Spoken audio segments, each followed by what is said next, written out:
Salut à tous, c'est Nico, bienvenue dans Amoureux dans la vie, le podcast qui vous ouvre les yeux sur le handicap visuel. Aujourd'hui, on va reparler d'un sujet technologique assez d'actualité. On va reparler d'intelligence artificielle. Il y a un peu plus d'un an, je vous ai fait un premier épisode dessus. Et à l'époque, il y a un an, je m'en servais très très peu. Franchement, c'était quelque chose où j'étais pas à fond dessus. Et aujourd'hui, eh bien, beaucoup plus. Et j'aimerais vous expliquer, du coup, aujourd'hui, moi, comment je m'en sers de cette intelligence artificielle et un petit peu ce que j'en fais, pourquoi c'est utile pour les personnes déficientes visuelles. Et on va commencer tout de suite par, on va dire, ma principale utilisation aujourd'hui, et comme beaucoup de développeurs, c'est l'aide au développement d'applications.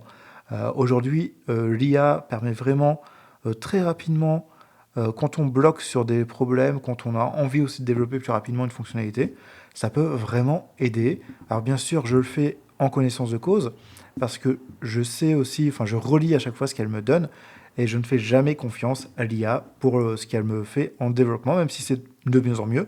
J'aime bien quand même avoir la main sur ce que j'ai pu, enfin ce qu'elle a pu générer comme code, et voir si ça s'intègre bien, si elle a bien compris ce que je souhaite faire, parce que des fois, la compréhension, faut bien expliquer ce qu'on souhaite à cette IA. Donc, premier cas, développement d'applications, développement de petits projets. Par exemple, là, projet où j'ai même pas vérifié parce que je m'en fiche, ça marche, c'est un truc perso, je fais vraiment que pour moi. Je fais du jeu de rôle, style Donjons et Dragons, Loup-garou l'Apocalypse, Tales from the Loop, pour ceux qui connaissent. Alors, et puis bien d'autres aussi, il y a du vampire, tout ça. Et, euh, et donc, du coup, la gestion de feuilles de personnages, pour ceux qui font du jeu de rôle et qui sont non-voyants, ou même très malvoyants, la gestion des feuilles de personnages, c'est chiant. En fait, il y en a qui vont dire, tu prends un fichier TXT et tu notes à la main. Je fais, ouais, ok, mais moi, ça, j'aime pas parce que c'est pas interactif, parce que du coup, à chercher des fois les infos, ça peut être long. Et aujourd'hui, moi, ce que je fais, avant de penser à un outil à développer, j'utilise le Markdown, je crée ma fiche en Markdown, j'exporte en HTML, du coup, et dans Safari sur le Mac, j'ouvre le sélecteur d'éléments, donc pas le routeur web, le sélecteur d'éléments pour ceux qui ont un Mac et VoiceOver. Vous faites la touche VoiceOver plus I, et en fait, vous ouvrez le sélecteur d'éléments. Et là, en fait, par exemple, je vais dire si je dois faire un G, je sais pas, allez, un G d'athlétisme dans Donjons et Dragons, je vais commencer à taper athlétisme. Il n'y aura qu'un seul élément en fait qui commence comme ça, et je vais avoir mon score d'athlétisme. Et ça, je l'ajoute à mon G2D. Sauf qu'aujourd'hui, j'ai pas mal de feuilles de personnages. C'est un petit peu embêtant. Il n'y en a aucune qui se ressemble parce que je fais pas que du Donjon et Dragons. Et je me suis dit, attends, est-ce que je pourrais pas me développer un petit site internet, un petit outil web où j'aurai mes fiches de personnages que je peux éditer de n'importe quel endroit dans le monde, donc que je peux utiliser soit sur mon Mac, soit sur mon téléphone, qui me permettrait de gérer mes points de vie, de gérer tous mes points d'attribut, tout ça. Et ben du coup, c'est ce que je suis en train de faire avec. Donc moi, j'utilise l'IA de chez Anthropic qui s'appelle Claude. Et du coup, avec Claude, on est en train de créer un petit outil de gestion de feuilles de personnages. Si jamais un jour ça vient à être pas mal, peut-être que je mettrai à disposition en open source avec une installation pour tout le monde. Pour l'instant, c'est un projet web qui demande pas mal de prérequis en termes d'utilisation, parce que j'ai une petite base de données derrière qui est stockée sur Supabase, enfin Supabase du coup, qui est un gestionnaire un peu comme ceux qui connaissent Firebase, du coup un peu différent, mais Supabase est open source et du coup je pourrais aussi gérer une version sur mon propre serveur, donc c'est ça aussi qui m'intéresse pour ce projet. Mais voilà, donc création de projet comme ça. J'ai parlé un petit projet de création pour une simulation de course automobile, en fait, création d'un copilote virtuel qui me dirait comment tourner le volant et quand freiner, quand accélérer et ainsi de suite. Donc ça, c'est des choses qui sont en cours de développement grâce à l'IA. Pas perdre le point de vue qu'on parle de l'IA ce soir. Je m'en sers pour quoi d'autre l'IA? Je m'en sers aujourd'hui aussi beaucoup avec l'application Be My Eyes, qui a un onglet qui s'appelle Be My AI.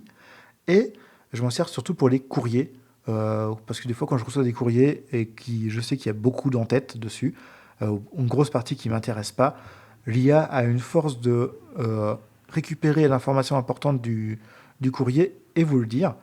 Donc, et il y a toujours la possibilité aussi de lui demander de lire tout le courrier. Donc ça, c'est vraiment une utilisation que j'en fais aussi, qui est assez importante dans le quotidien, même si je reçois de moins en moins de courriers par la poste. j'ai tout de même certaines choses qui arrivent et c'est assez pratique d'avoir une IA pour lire tout ça et vous faire un peu le résumé de ce courrier. Ensuite, je m'en sers pour quoi d'autre de l'intelligence artificielle? Eh bien, par exemple, pour les... Comment ça s'appelle?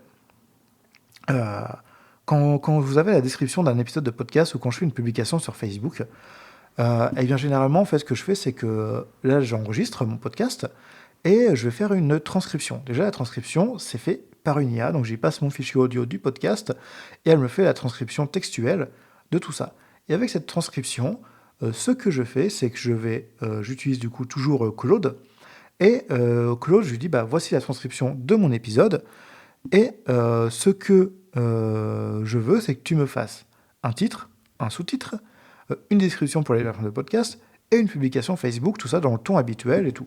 Et alors des fois, il y a un peu d'aller-retour parce que ce que ça me propose, j'aime pas. Donc du coup, je lui fais régénérer des choses avec des petites indications en plus.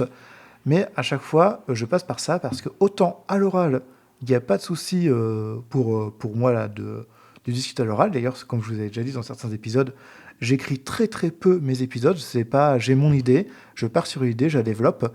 Par contre, à l'écrit, j'ai souvent un petit blocage d'écrit. Et bah ouais, je suis beaucoup moins à l'aise à l'écrit. Et bah, au moins, l'IA me permet de combler ce petit manque pour moi. Et ça, c'est plutôt chouette. Et dernière utilisation, enfin dernière, il y en a d'autres aussi, mais qui sont moins importantes. Ah si, peut-être il y a une IA que j'utilise pas mal aussi, c'est la version Gemini Live via l'application du coup pour iPhone. Et ce qui est vachement cool avec Gemini, avec le mode de live surtout, c'est que je peux y partager ma caméra en direct. Donc elle voit le flux vidéo de ma caméra. Et là, du coup, ça me permet de lui poser des questions en direct, juste style, bah tiens, là, regarde, j'ai ça, est-ce que tu peux me dire ce que tu vois? Ou, enfin, par exemple, les dates de péremption sur des boîtes, qu'elles me disent, par exemple, bah tiens, regarde, j'ai tel truc, est-ce que tu peux me dire combien de temps ça va au four? Et ça, je pourrais le faire avec Be My Eyes, mais c'est pas du direct, c'est je prends la photo et tout. Là, en fait, avec le côté direct, ça me permet vraiment de pouvoir recadrer en direct au besoin. Et ça, c'est assez pratique. Moi, c'est un truc que j'aime bien. Et c'est ce qui manque aujourd'hui, par exemple, sur les lunettes connectées, c'est de la vidéo en temps réel et en direct et pas avec de la prise de photo. Et aussi le fait que si on pourrait avoir une IA, si on pouvait, pardon, avoir une IA qui s'exécute sur le téléphone pour des l'aide contextuelle, on va dire, sur certains éléments, et qu'on n'ait pas de dépendance d'Internet, eh bien, ça serait encore super bien. Même si ça met 20 secondes, 30 secondes à arriver, tu vois, l'info, je me dis, sachant cette difficulté technique, bah, avoir des lunettes connectées qui me permettent de gérer tout sur le téléphone. Je donne un exemple tout bête. J'en discutais avec une personne que j'accompagne. Elle me dit, ah ouais, mais Nico, je comprends pas pourquoi t'as toujours pas des méta Ray-Ban et tout. Bon, outre le fait que j'aime pas le style de la monture, que côté méta, je donne déjà beaucoup d'informations à Facebook, à tout ça, j'ai pas envie d'en donner plus. Et puis que pour moi, bah, dans mon quotidien, avec ce que j'ai comme outil, ça me va très bien et qui pour moi, il manque encore des fonctionnalités. Et je parlais d'Internet, par exemple. L'autre jour, donc j'ai dû aller prendre le train à Gare d'Austerlitz. Donc, à l'aller, quand j'arrive au train à Austerlitz, et que la personne m'amène au métro. Mais au retour, il faut que j'aille du métro jusqu'au point Accès Plus, enfin Assistant Gare, tout seul. Sauf que pour ceux qui connaissent la gare d'Austerlitz, le point service où on doit aller chercher le côté Assistant Gare, il est dans la zone en fait des lignes 1 à 7 et en fait on est sous le bâtiment à ce moment-là et on ne capte rien. Et ce qu'on me dit, ouais, mais. Et en fait, moi, je me suis paumé avec Ultra parce que Ultra n'a pas encore l'habitude d'y aller. Et je suis allé trop loin. Et elle me dit, ouais, mais regarde, avec les lunettes, tu aurais pu prendre la photo et demander ce que tu vois. Parce que vu que je savais pas dans quelle zone j'étais, je fais, bah ouais, très bien, j'aurais pu prendre la photo. Mais la photo, elle serait jamais partie sur les serveurs de Meta parce que j'avais pas Internet. Et donc, du coup, bah, impossible d'avoir une image qui est traitée. Donc, vous allez me dire, oh, mais ça arrive pas souvent, les cas où t'as pas Internet. Je fais, ouais, mais c'est souvent des moments où j'en ai besoin. Donc, là-dessus, moi, c'est hors de question de laisser reposer mon autonomie euh, totalement sur ça. Donc, après, il y a toujours l'aide à la personne, tout ça. Euh, Bien qu'aujourd'hui, on est très, très autonome grâce à l'IA. Et derrière, le dernier point, euh, alors, c'est des trucs que j'aurais pu faire tout seul, le dernier point, c'est la partie agent IA. Donc, agent IA, c'est quoi? Un, donc c'est un agent, au sens du mot agent, comme on peut avoir un agent d'entretien, un agent technique, un agent ce que vous voulez, un agent compte bancaire, voilà. Et en fait, c'est un, comment dire, une exécution qui va se faire de manière automatique pour une tâche donnée. Donc, et moi, j'ai utilisé donc, chez Anthropic, il y a Claude Cowork que j'ai installé sur mon Mac et qui m'a permis, en fait, grâce à une petite extension sur Google Chrome, de connecter Claude à Chrome. Et donc Claude avait la possibilité d'aller naviguer sur Internet via le navigateur sur des actions que je lui ai demandées. Et en fait, dernièrement, je demandais à Claude, par exemple, de me faire un, euh, un menu pour avoir des repas équilibrés et en fonction de ma pratique sportive intensive en ce moment. Euh, et du coup, bah, j'ai généré tout ça et je lui ai demandé, bah, tiens, avec le menu, génère-moi une liste de courses qui est très associée au menu. Donc ça, il me le fait. Je vois qu'il y a une cinquantaine de produits, des produits que j'ai pas l'habitude d'acheter. Donc dans mon panier sur Leclerc Drive, enfin dans l'onglet, ceux qui connaissent l'application Leclerc Drive, il y a un onglet produits habituels. Mais dans ce produit habituel, moi que j'utilise beaucoup pour faire mes courses, quand on commande souvent les mêmes choses, ça va beaucoup plus vite. Et là, je dis, attends, mais là, j'ai une cinquantaine de produits, faut que j'aille dans le rechercher, que je recherche à chaque fois. J'ai pas envie. J'ai pas envie parce que ça prend du temps et que la recherche, elle est plutôt moyenne dernièrement sur la partie de Leclerc Drive. Donc ça, je savais que ça allait me gonfler. Et juste petit disclaimer pour les personnes qui, plus d'avertissement plutôt, pour les personnes qui voient et qui vont dire ah mais oui c'est vrai que l'application Leclerc Drive elle est pas très très pratique. Désolé je prends cette voix-là parce que ça me gonfle quand vous faites ça, surtout les personnes qui voient. C'est que moi je vous parle pas du côté pratique et que en fait vous ne savez peut-être pas bien lire et que du coup analyser l'interface c'est compliqué apparemment pour vous avec des yeux qui fonctionnent. Mais dites-vous que moi je parle pas du fait que ça soit pas pratique, moi je parle du fait que ça soit pas utilisable ou très très peu accessible et ce qui rend l'utilisabilité du produit très très négligeable du coup. Ça veut dire que je ne peux pas faire l'action. Je prends un autre exemple. À Orléans, c'est Keolis qui gère les transports avec réseau TAO. Et depuis octobre, et je crois que moi j'ai envoyé plusieurs emails à l'équipe qui gère tout ça, l'application n'est plus utilisable quand on a un lecteur d'écran. Quand je dis plus utilisable, c'est plus du tout. Et j'ai des gens voilà, qui m'ont dit, alors déjà, ah mais ça va s'améliorer dans quelques temps. Ok, ça fait 6 mois, pas aucune amélioration. Et en plus, j'ai des voyants qui disent, ah mais pour nous aussi, c'est compliqué à utiliser. Oui, mais tu arrives à avoir, de choisir ta ligne, choisir dans quelle direction tu vas, et puis savoir dans combien de temps ça passe. Enfin, ah bah oui, je sais pas, moi ça je peux pas le faire. Donc voilà. Et une fois on a osé me dire que c'était mes compétences avec mon lecteur d'écran qui était pas bonne et qu'il fallait que j'apprenne à utiliser mes outils. Autant vous dire que celle-là j'ai encore un peu en travers de la gorge. Mais bon, tout ça pour revenir à Claude Cowork. Donc j'avais ma liste de courses. J'ai dit attends, je peux te connecter à Google Chrome. Donc attends, je peux te dire d'aller sur le site de Leclerc Drive, qui le site est encore pire que l'application. Et je lui ai dit bah écoute, vas-y, tiens, voici ma liste de courses. J'aimerais que tu ajoutes tous les articles au panier. Et il me dit, ok, d'accord, bah, je vais sur le Leclerc Drive. Alors je lui ai dit bien sûr sur le Leclerc Drive. Et je lui ai dit, bah, ok, d'accord, je vais aller sur le Leclerc Drive. Par contre, je ne peux pas me connecter. Donc je vais t'emmener sur la page de connexion, mais c'est à toi de mettre tes identifiants et mots de passe. Je dis, bah, ça c'est cool, ça évite que mon identifiant et mon mot de passe se baladent un peu partout sur Internet. Et donc du coup, j'identifie mon mot de passe. Et quand j'ai mis tout ça, je lui dis, à ce moment-là, Claude est en pause. Et du coup, il ne regarde pas ce que je fais. Donc, et une fois que je suis connecté, je retourne dans Cloud Cowork, je lui dis c'est bon, je suis connecté, maintenant, bah, fais ton affaire. Et là, bah, je lui ai laissé faire. Je vais appeler ma mère au téléphone à ce moment-là. Je lui ai dit, bah, écoute, moi, je suis en train de faire mes courses. Et, bah, comment ça, tu fais tes courses? Bah, ouais, je mis mon IA sur le coup, et puis, bah, c'est l'IA qui fait par ma place. Et elle met tous les produits dedans. Et là, ce qui est bien, c'est que elle me dit, voilà, j'ai fini. Il fait, par contre, pour valider ton panier, c'est à toi de le faire, je ne peux pas le valider à ta place. Donc je sais, bah, c'est encore bien, parce que ça évite d'acheter des trucs sans que tu veuilles acheter. Donc ça, c'est hyper pratique. En tout cas, pour Claude Cowork, hein, je sais qu'il existe d'autres agents IA chez ChatGPT, chez tout le monde. Enfin, tout le monde fait ça quasiment maintenant. Et là où il y a encore un an, euh, gérer son agent tout seul, fallait créer, fallait utiliser des interfaces pas accessibles pour la gestion, tout ça. Et les agents IA étaient très très complexes quand on n'y voit pas à créer. D'aujourd'hui, vraiment, ça se fait tout seul. C'est même c'est Claude qui a créé l'agent pour faire cette tâche-là. Et hyper hyper pratique. Et en fait, quand l'avantage c'est que quand vous êtes logué, enfin connecté sur le même compte, que ce soit sur le site et l'application, bah, du coup, j'ai pu voir sur mon application le Cloud Drive sur l'iPhone que du coup, bah, le panier était rempli. Moi, j'ai rajouté deux trois produits qui me manquaient en plus et j'ai fait mes courses. Voilà, sans peiner. faut savoir que quand vous avez autant de produits à ajouter que vous n'avez pas l'étude et qu'il faut les rechercher, en fait, d'un point de vue technique, on va dans le champ de recherche, on met notre produit, on valide la recherche, et après on a les résultats de recherche. Et quand on ne voit pas, c'est la gestion de ces résultats qui prend du temps, parce qu'en fait, euh, soit on s'arrête aux premiers résultats qui semblent bons, on ajoute, donc si c'est le premier, tant mieux, si c'est le 15e, bah, j'en ai passé 14, en fait. Et ça prend du temps à parcourir, parce que l'info, je ne peux pas la gérer tant que je ne l'ai pas faite dite, enfin, tant que je ne l'ai pas faite énoncée, pardon, par mon lecteur d'écran. Et ça, c'est la chose qui prend du temps quand on ne voit pas. C'est vraiment cette recherche d'informations dans une liste de résultats qui peut prendre du temps. Donc voilà comment j'ai utilisé l'IA dernièrement. Et franchement, ça a plutôt bien marché. Alors, j'ai pas mis assez de critères sur ma recherche quand je lui ai dit d'ajouter au panier. L'IA a essayé de faire une optimisation vraiment en termes tarifaires. Donc, il m'a mis des produits. Par exemple, chez Leclerc, c'est EcoPlus. Dans certains cas, c'était pas un souci. Dans d'autres, je lui dis non, par contre, tu vires ça. Moi, je veux pas ça. Tu mets au moins ça comme marque. Et, euh, et par exemple, on peut lui mettre des critères. Par exemple, on s'est dit, ah, mais attends, regarde, j'ai regardé le poulet, elle est pris au kilo.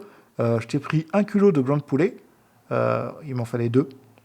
Mais au prix au kilo, c'était mieux. Donc, elle a optimisé au maximum. Et je fais, ouais, mais là, tu saoules. C'est pas, j'aurais pas fait ça comme ça. Mais en soi, ça, c'est pas si grave. C'est juste à moi d'être beaucoup plus précis dans les indications que je donne à l'IA pour travailler. Mais vu que c'était un test en premier lieu, eh ben, je me suis dit, bah, vas-y, fais-le.